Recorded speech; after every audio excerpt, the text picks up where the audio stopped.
যারা বাহিরে প্রতিনিয়ত যাচ্ছেন, প্রতিদিন যাচ্ছেন, তাদের রোজার মাসে স্কিনের এক্সট্রা করে যত্ন নেওয়া প্রয়োজন হয়। কারণ আমরা যখন বাহিরে যাই তখন কিন্তু আমরা পানি খেতে পারছি না দিনের বেলাতে। আর পানি যখন স্বল্পতা হয় তখন আমাদের সবথেকে বেশি ইমপ্যাক্ট পড়ে আমাদের মুখের স্কিনে।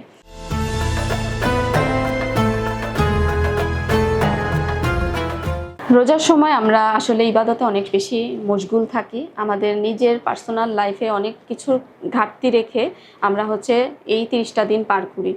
তো সেই ক্ষেত্রে যেহেতু রোজার পরে একটা ঈদের ব্যাপার থাকে, আমাদের কিন্তু স্কিন কেয়ার প্রয়োজন। এছাড়াও ডে টু ডে লাইফে আমাদের যেহেতু প্রতিনিয়ত পরিবেশের দূষণের কারণে বাহিরে যারা বের হন, তাদের একটা স্কিন কেয়ারের রুটিন থাকা দরকার এবং সেটা রোজার মাসেও চালু রাখতে হবে।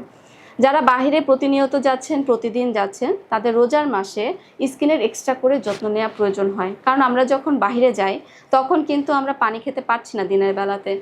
আর পানি যখন স্বল্পতা হয় তখন আমাদের সবথেকে বেশি ইমপ্যাক্ট পড়ে আমাদের মুখের স্কিনে। এবং এছাড়াও অনেকে যারা রোদের ভিতরে কাজ করেন তাদের হাত পায়ের স্কিনেও কিন্তু প্রবলেম তৈরি হয়। রেক্সল 99.9% জীবাণু থেকে সুরক্ষা দেয়। বাংলাদেশের রেক্সল, কেয়ারে অল ইন অল। তো সেই ক্ষেত্রে যখন আমরা বাসায় আসার পরে রোজার সময় স্কিন কেয়ারের অন্যতম পার্ট হচ্ছে গোসল সেরে নেওয়া। আপনি যদি সকালবেলা গোসল করেও যান, তারপরও আপনি রাতের বেলা আরেকবার গোসল করার চেষ্টা করবেন। সেক্ষেত্রে আপনার যদি স্কিনে কোনো ধরনের প্রবলেম থেকে থাকে, মেডিকেটেড শ্যাম্পু, সাবান ইউজ করবেন। যদি প্রবলেম না থাকে, নর্মাল যে আমাদের নর্মাল সোপ রয়েছে সেগুলো দিয়ে ওয়াশ করে নেবেন। অনেকেই মনে করেন প্রতিদিন ফেস ওয়াশ ইউজ করা প্রয়োজন নাই, প্রতিদিন সাবান ইউজ করার প্রয়োজন নাই। হ্যাঁ, এটা প্রযোজ্য। যারা বাসায় থাকেন তাদের প্রতিদিন প্রয়োজন হয় না, কিন্তু যারা বাহিরে থাকেন তাদের অবশ্যই একটা ভালো মানের ফেস ওয়াশ অবশ্যই ইউজ করা প্রয়োজন।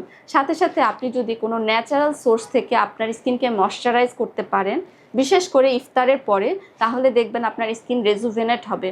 আপনার বয়সের সাথে সাথে তাল দিয়ে দেখা যাচ্ছে আপনার স্কিন বুড়িয়ে যাচ্ছে, কিন্তু আপনার সঠিক স্কিন কেয়ারের অভাবে। তাই পর্যাপ্ত পরিমাণে নারিশিং বা ময়শ্চারাইজিং জিনিসপত্র কিন্তু আপনার মুখে অ্যাপ্লাই করতে হবে। বিশেষ করে মুখের স্কিন আমাদের বেবি স্কিন থাকে, এই স্কিনটাকে টেক কেয়ার করতে হবে।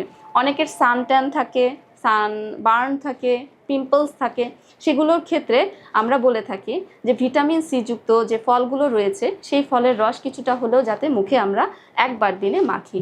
এছাড়া কফির মিক্স আছে, যেটা আমরা কফি খাই, সেই কফিটা মিক্স করে আমরা ঘুমানোর আগে একটা মাস্ক ব্যবহার করতে পারি। তাতে দেখা যাবে যে আমাদের স্কিন কেয়ার দরকার, সেটা প্রয়োজন। এছাড়া আমাদের মুখে যে ময়শ্চারের অভাব হয়, আর্দ্রতার অভাব হয়, সেটা রক্ষা করার জন্য আপনি চালের গুঁড়ার সাথে পানি এবং দুধ মিশিয়েও কিন্তু দিতে পারেন। তাহলে দেখা যাবে আমাদের স্কিন রেজুভেনেট থাকবে এবং আমরা সময়ের সাথে সাথে বুড়িয়ে যাওয়ার যে প্রবণতা সেটা থাকবে না।